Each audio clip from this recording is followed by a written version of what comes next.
सब प्राण तन से निकले विष्णु चरण कमल। सब प्राण तन से निकले इतना तो करना इतना तो करना स्वामी, इतना तो करना स्वामी। प्राण तन से निकले इतना तो करना स्वामी। सब प्राण तन से निकले गोविंद नाम ले, गोविंद नाम ले। सब प्राण तन से निकले गोविंद नाम ले। सब प्राण तन से निकले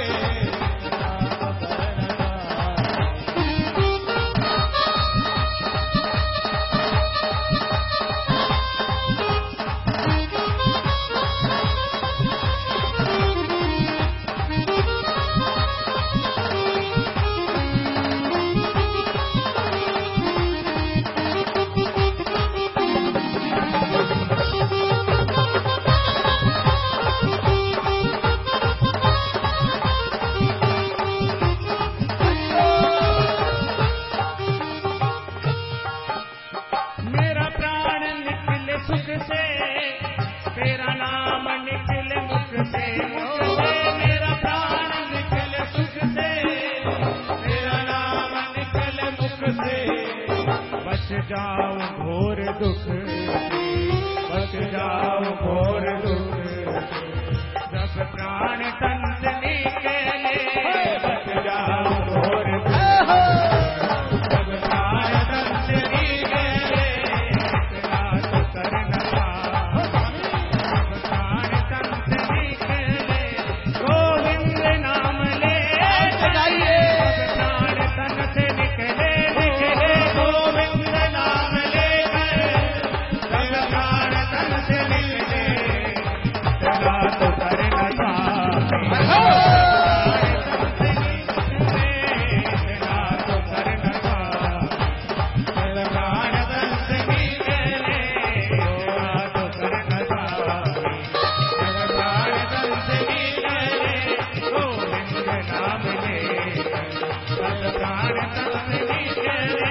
गोविंद नाम ले।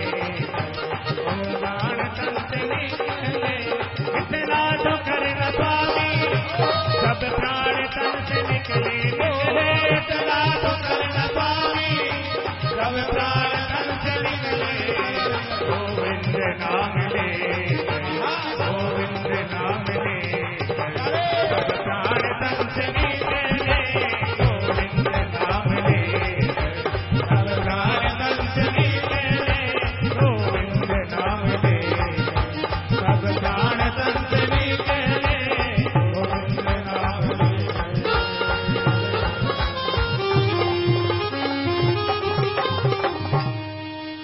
इतना तो करना स्वामी, जब प्राण तन से निकले गोविंद नाम लेकर। फिर प्राण तन से निकले इतना तो करना स्वामी। हे प्रभु, इतना तो करना कि जब प्राण निकले तब आपकी याद आ जाए।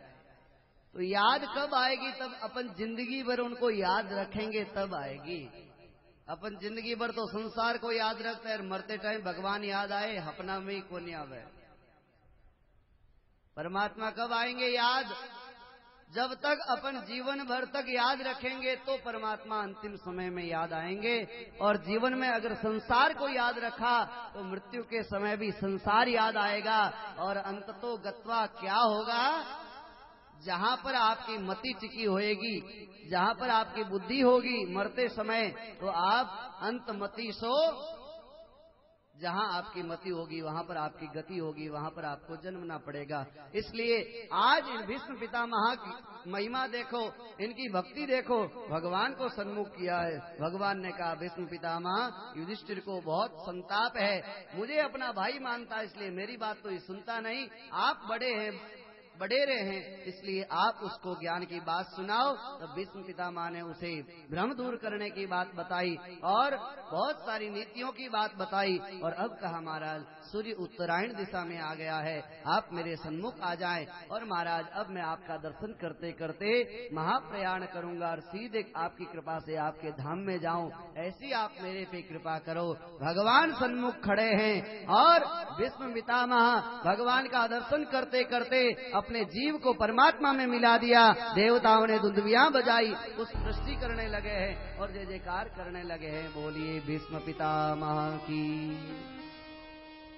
भीष्म पितामह की सदगति हो गई और उसके बाद में भगवान पुनः पांडवों सहित भगवान हस्तिनापुर में आते हैं। अब भगवान कहते हैं भाई मुझे द्वारिका जाना पड़ेगा, बहुत समय से मैं यहाँ आया हुआ हूँ। तो भगवान पुनः द्वारिका की तरफ रवाना होते हैं और द्वारिका में भगवान का बहुत राजोचित सम्मान सत्कार होता है। बहुत दिनों से अपने बेटे को देख करके आज जो माता देवकी है उनके स्तनों से स्वतः ही दूध टपकने लग गया और पूछते हैं बहुत ही सबको आनंद हुआ। भगवान जब वापस द्वारिका आए, इधर बात है कि धृतराष्ट्र जी के और धृतराष्ट्र की पत्नी गांधारी के 100 बेटे थे, सारे मारे गए, लेकिन धृतराष्ट्र की मति मारी गई।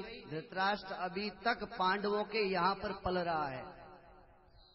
अरे घर पार परिवार सब लूट गया, लेकिन अभी तक वहां पर बैठे हैं। बड़ी विचार की बात है। विदुर जी आए तीर्थ यात्रा करके, उन्होंने सुना कि महाभारत हो गया, सारे कौरव मारे गए। अब जाकर के धृतराष्ट्र को समझाते हैं, अरे मूर्ख, अरे भैया क्यों मूर्खपना करते हो, आपके बेटे मारे गए और आपके बेटे मारे गए अभी तक यहाँ पर बैठे हो। देखो सावधानी से सुनना, धृतराष्ट्र को पिछले 100 जन्मों की बातें याद थी। 100 जन्म दिखते थे उसे, पिछले धृतराष्ट्र को 100 जन्म दिखते थे। उसने एक बार अपने गुरुजी से कहा, महाराज मुझे 100 जन्मों तक की तो स्मृति है कि मैंने ऐसा कोई पाप नहीं किया कि मेरे जीते जी मेरे 100 बेटा मरे। आप मुझे बताओ महाराज मैंने ऐसा कौन सा पाप किया था। गुरुजी ने कहा, भाई देख तूने 100 जन्म तो देख लिए, लेकिन 101वां जन्म नहीं देखा। तेरे 101वें जन्म में एक तू राजा था और ये गांधारी तेरी उस समय पत्नी थी। एक बार ये गांधारी अपने हाथ से तुझे बना के खाना खिलाया, भोजन करवाया, तो उसमें चीलड़े बनाए। चीलड़े में क्या किया, प्रति एक चीलड़े में एक एक मुर्गी का अंडा फोड़ फोड़ के डाला। 1 खाया, 2 खाया, 3 खाया, खाते खाते 70, 80, 90, 100 चीलड़े खा लिए। बहुत तृप्त होके खाया। हाँ बहुत आनंद आ गया, मजा आ गया, ऐसे करने लगा। तो क्या हुआ, जीव की हिंसा हुई, 100 अंडों की हिंसा हुई, 100 मुर्गी के बच्चों की, जीवों की हिंसा हुई। उसके कारण 100 जन्म के बाद 101वें जन्म में वही मुर्गी के अंडों वाले जीव तेरे बेटे बन के आए और तेरे देखते देखते 100 का निधन हो गया, हत्या हो गई, मर गए सब। कर्म चोट बड़ी गहरी है, पता नहीं कौन से जन्म की कहां पर लग जाए। बहुत ही उलझन है इन कर्मों के अंदर, कौन से जन्म की किस जन्म में लग जाए। सावधानी पूर्वक इस मनुष्य शरीर में रहना चाहिए। बताया, विदुर जी ने आकर के समझाया, अरे मूड बुद्धि कैसे करते हो भैया, विचार करो, यहाँ रहने से कोई मतलब नहीं है।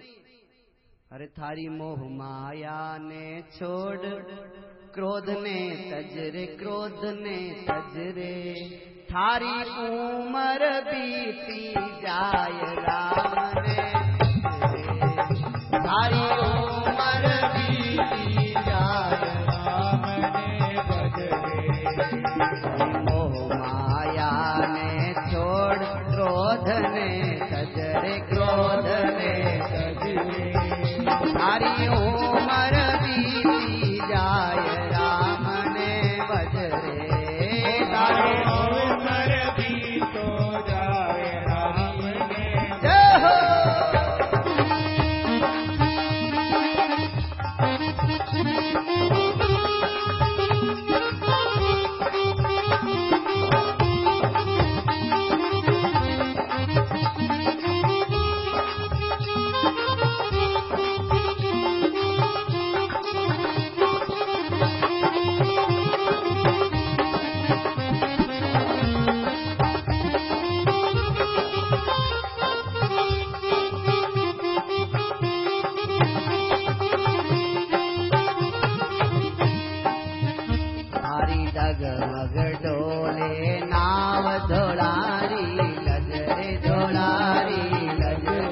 थारे सिर पर घूमे काल अघाड़ी चल रे। थारे सिर पर घूमे काल अघाड़ी चल रे।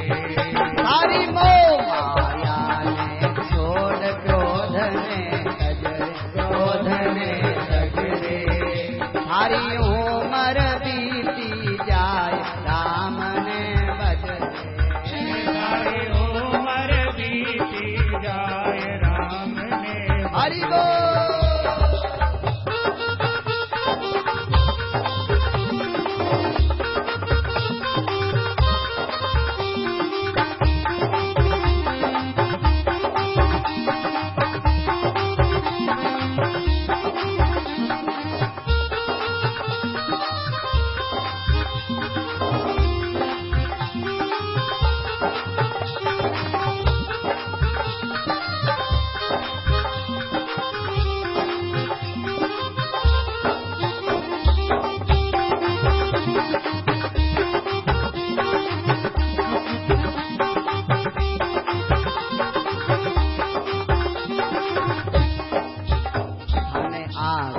सूझे नाय कान गया रुक रे कान गया रुक रे।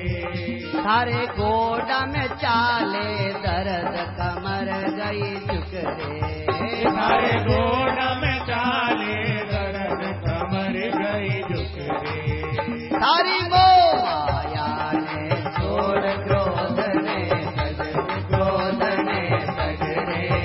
थारी उमर बीती जाए राम ने बजरे। थारो अवसर जाए राम ने बजरे। हरि बोल।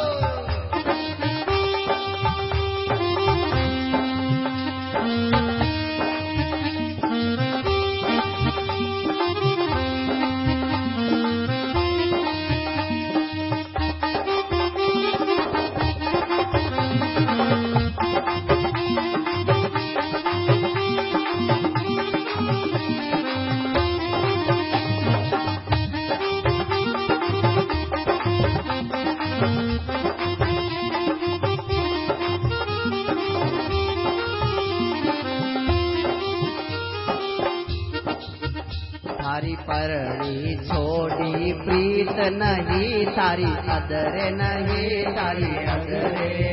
थारा बेटा बोले बोल मरे लो कदरे। थारा